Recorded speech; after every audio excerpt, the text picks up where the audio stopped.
Medical report में तो वाज़े लिखा है कि फॉरेंसिक में आपको मेरे मुवक्किल के खिलाफ कुछ भी नहीं मिला। तो फिर आपने तफ्तीश में ये क्यों नहीं कहा कि ये एफआईआर झूठी है? मैंने जी ईमानदारी से तफ्तीश की है। सही गलत का फैसला करना अदालत का काम है।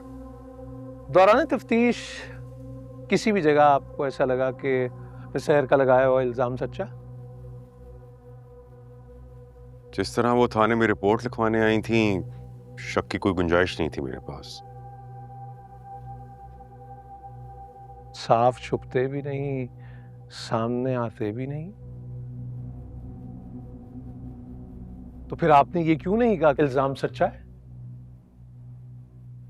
दरअसल तफ्तीश के दौरान एक बात समझ नहीं आई।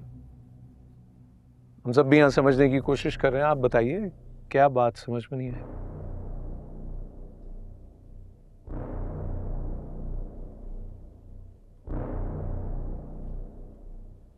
यही कि एफआईआर कटाने के लिए वो 6 दिन बाद क्यों आई, इस बात की कोई ठोस वजह नहीं बनती थी। और उनका कोई गवाह भी नहीं था। जी कोई गवाह भी नहीं था, लेकिन पुलिस का काम तो अवाम को इंसाफ दिलवाना। अवाम एक फर्द का नाम नहीं है, अवाम होती नहीं है, अवाम होते हैं। तो मेरे क्लाइंट का क्या वो अवाम नहीं है? नहीं जी, वो तो बहुत बड़े बिजनेसमैन हैं। माशाअल्लाह।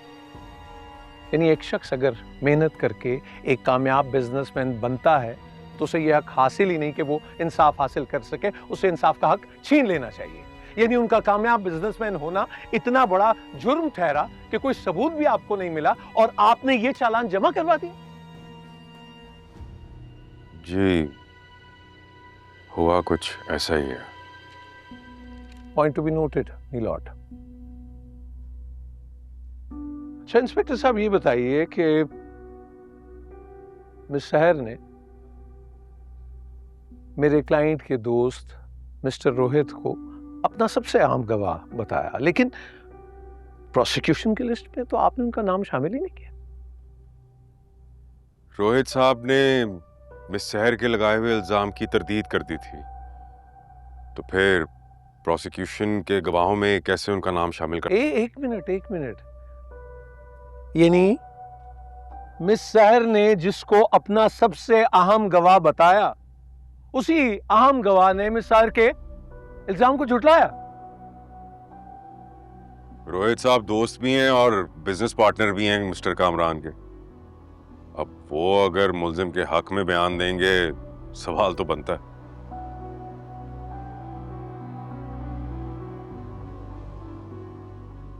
और आप तफ्तीशी हैं, आईओ हैं। चले, दौरान तफ्तीश आपको कोई ऐसा सबूत मिला जो मिस्टर रोहित को झूठा साबित कर? नहीं जी, ऐसा कोई सबूत नहीं मिला। Point to be noted your honour. गुल फेंके हैं औरों की तरफ, बल्कि समर भी ए खाना बरंदाज चमन, कुछ तो इधर भी। जी खैर छोड़िए। मिसर ने अपने इल्जाम में ये भी लिखा कि वक़ुआ की रात घर पे कोई मुलाजिम नहीं था। तो मेरे क्लाइंट के मुलाजमीन में से किसी ने इस बात की तस्दीक की? नहीं जी, किसी ने तस्दीक नहीं की।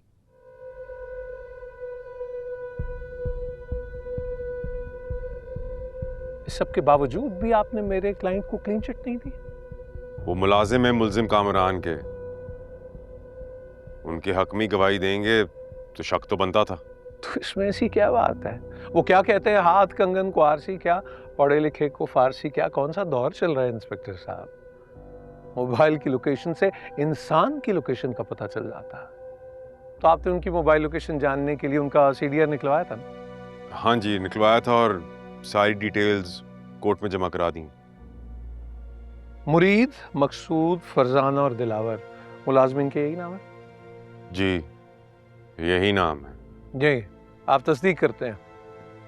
तो फिर आप इस बात की तस्दीक भी करेंगे कि जो सीडीआर रिपोर्ट जो आपने जमा कराई उसके मुताबिक इन चारों मुलाजमीन की मोबाइल लोकेशन भी एक ही है?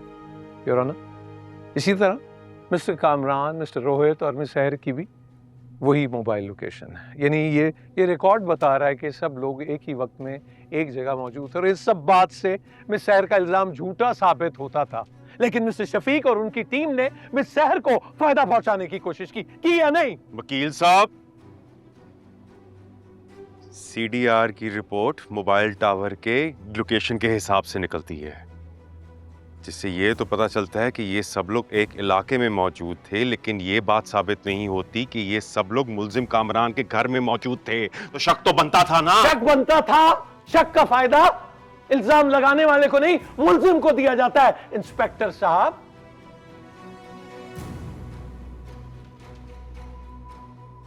योर ऑनर,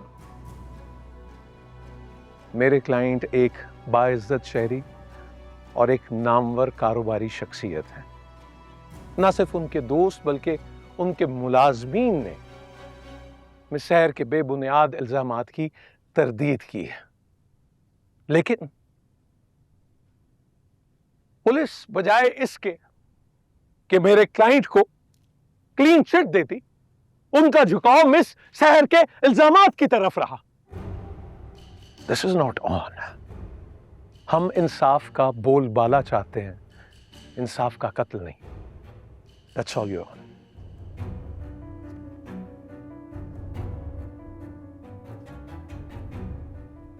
प्रोसिक्यूशन के तमाम गवाहों के बयानात और जिरा मुकम्मल हो चुकी।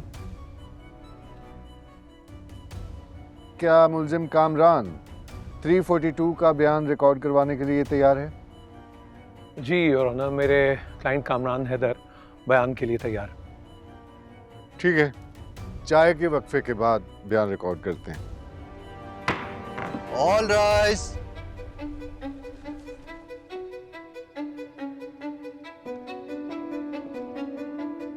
वो बहुत सारे फसाने में जिसका जिक्र न था, वो बात उनको बहुत नागवार गुजरी है। Team work, team work.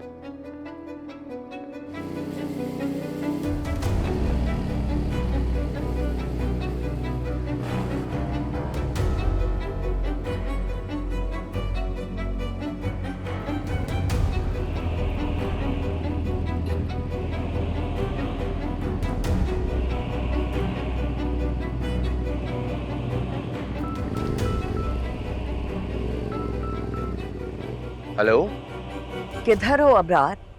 Madam मैं गांव पहुंच गया हूं मुरीद के। कुछ पता चला? जी मैं पूरी कोशिश कर रहा हूं। मैंने मुरीद के खानदान की सारी मालूमात निकाल ली हैं। मैं बस अभी उसी के घर की तरफ जा रहा हूं। क्या मालूमात बनी है? मैडम अभी तक तो ये पता चला है कि मुरीद की 2 बहनें और एक छोटा भाई है।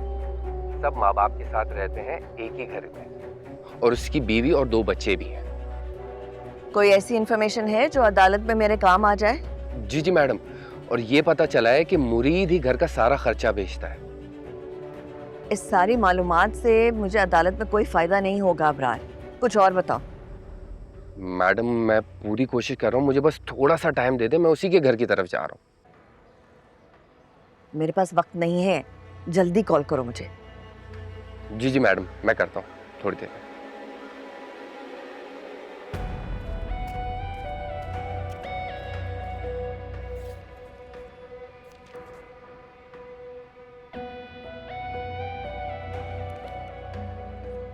Oh, really? All good? Settled in? जी सर, सब बड़े प्रोफेशनल और अकोमोडेटिंग हैं। नहीं, by far you have the best team with you. इस साल की सेल्स वर अमेजिंग। जी सर, सहर की टीम की वजह से। Of course, सहर की टीम की वजह से।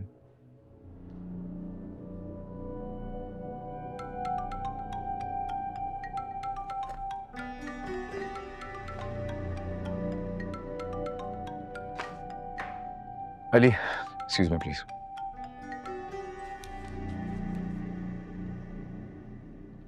हाँ, हाँ, कहाँ है तू? ऑफिस में। और कहाँ हूँगा? क्या मतलब ऑफिस में? तू अदालत क्यों नहीं आया अभी तक यार? क्योंकि बिजी हूँ मैं। थोड़ी देर के बाद मेरा 342 का बयान है, और अगर तू नहीं आया ना, ये बात मैं सारी जिंदगी नहीं भूलूंगा। तो तूने कोर्ट में झूठ ही बोलना है ना। इस काम के लिए तुझे मेरी या किसी और की क्या जरूरत है? हो गया तंज, दे दिया थाने। अब शराफत से अदालत आ जा, वरना सारी जिंदगी ना बात करूंगा ना कोई ताल्लुक रखूंगा तुझसे। धमकी दे रहा है मुझे? हाँ, जो समझना है समझ तू, and take it seriously. Office में एक इम्पोर्टेंट मीटिंग में बैठा हूं मैं। काम है ऑफिस में, किसी ने तो कंपनी चलानी है, ये बंद कर दूं कंपनी? रोहित, संभल जाएगा ऑफिस यार, तू अदालत आ बस।